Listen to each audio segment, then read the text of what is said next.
नमस्कार दोस्तों। आज मैं आपको income tax return new tax regime में भरना सिखाता हूँ। आज का जो मैं आपको प्रैक्टिस करना सिखा रहा हूँ वो एक इस प्रकार का टैक्स है जिसमें कि उसका जीरो टैक्स कटा है। तो उसको मैं आपको यहाँ पर भर के दिखाता हूँ।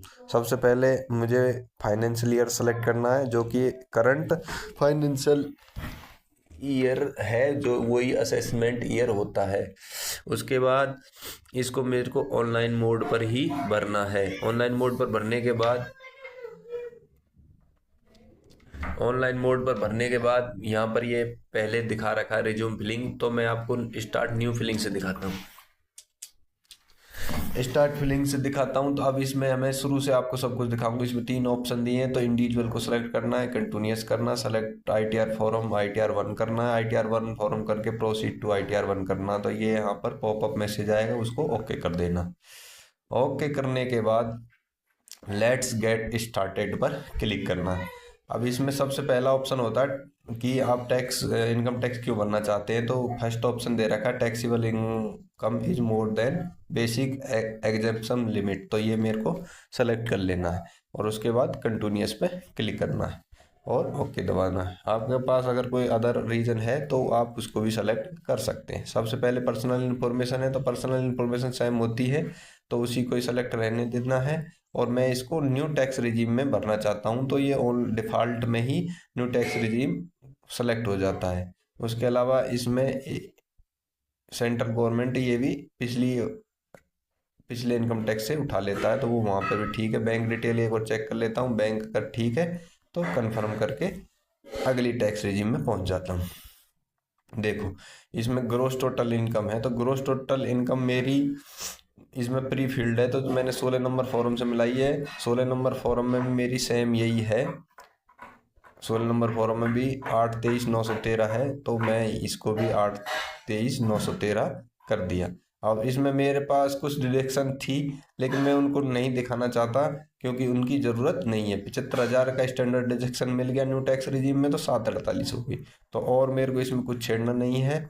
इसमें अदर इनकम है, तो अदर इनकम मैंने मिला ली है। हाँ, 587 और 649 रुपये मेरे को मिल रखे हैं, तो ये मैंने इसमें दिखा दी थी। टोटल 750 149 हो चुके हैं, तो इसको यहाँ पर मैंने कंफर्म कर दिया। इसके अलावा मेरे पास कोई और इनकम थी नहीं, तो मैंने उसको नील कर दिया। अब मैं टोटल डिडक्शन पर आ जाता हूँ। टोटल डिडक्शन इसमें अग्निपथ स्कीम और 80 CCD 2 जो हमारा एनपीएस कटता है वो हम इसमें दिखा सकते हैं। तो एनपीएस की राशि मैं एक बार देख लेता हूँ कि मेरी 16 नंबर फॉर्म से सेम है या नहीं है। तो 16 नंबर फॉर्म में मेरी एनपीएस राशि दे रखी 76,693।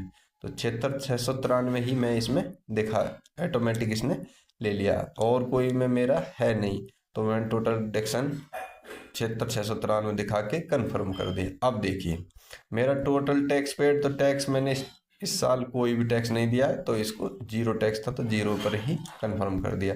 वेरीफाइड टैक्स में मैं सीधा आया, 750 मेरी ग्रॉस टोटल इनकम दिखाई है और जिसमें से डिडक्शन कर दी 76,000 जो कि 80 CCD 2 का, तो 6,73,000 होगी, जो मैं 7 लाख से नीचे हो गया। तो मेरे इसमें रिबेट मिल जाएगा 18,000 का। तो इसलिए मेरा यहाँ जीरो टैक्स कटा है और जीरो ही मेरे को भरना है। तो ये मेरा कैलकुलेशन आ गई, तो जीरो जीरो है, मेरे को ना मिलेगा ना मैंने जमा करा, इसको मैंने कंफर्म कर दिया।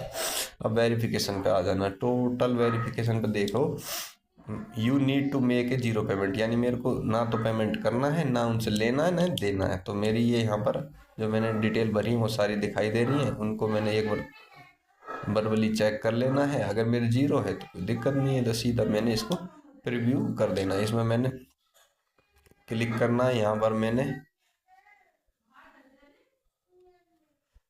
अपना बैलेंस भरना है और प्रोसीड टू वेरिफिकेशन कर देना है।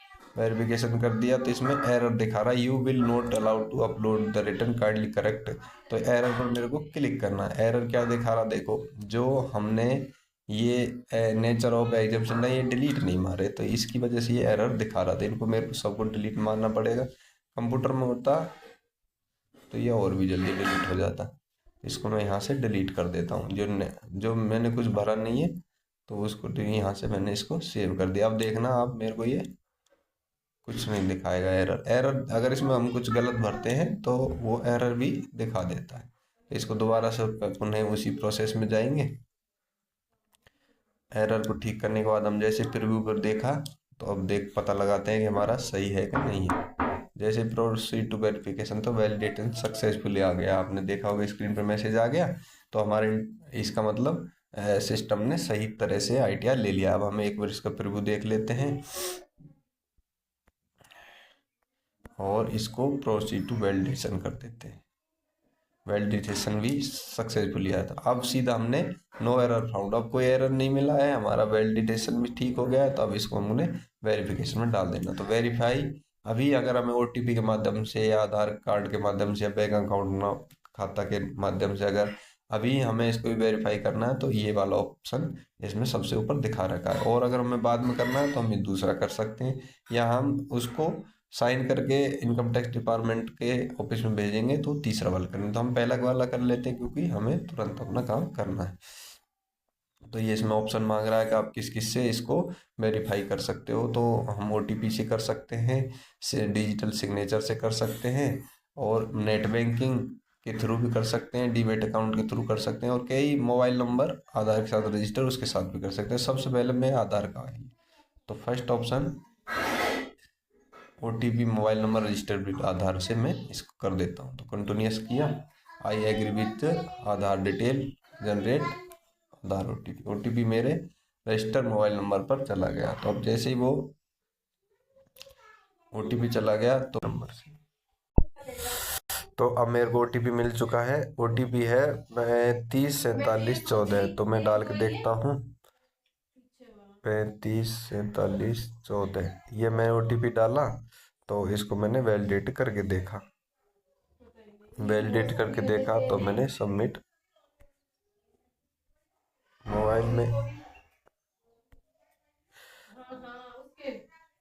Submit successfully. अब मैंने इसको प्रोसीड कर दिया, डाउनलोड रिसीव्ड कर दिया, और ये उसके मोबाइल नंबर और ईमेल पर भी चला जाएगा। डाउनलोड ये है, ये है। तो इसमें हमारा रिटर्न हो गया, ना जीरो देना ना लेना। तो 17 जुलाई को आज हमने,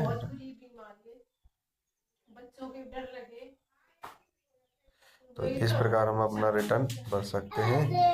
और आप अपना, जय हिंद जय भारत।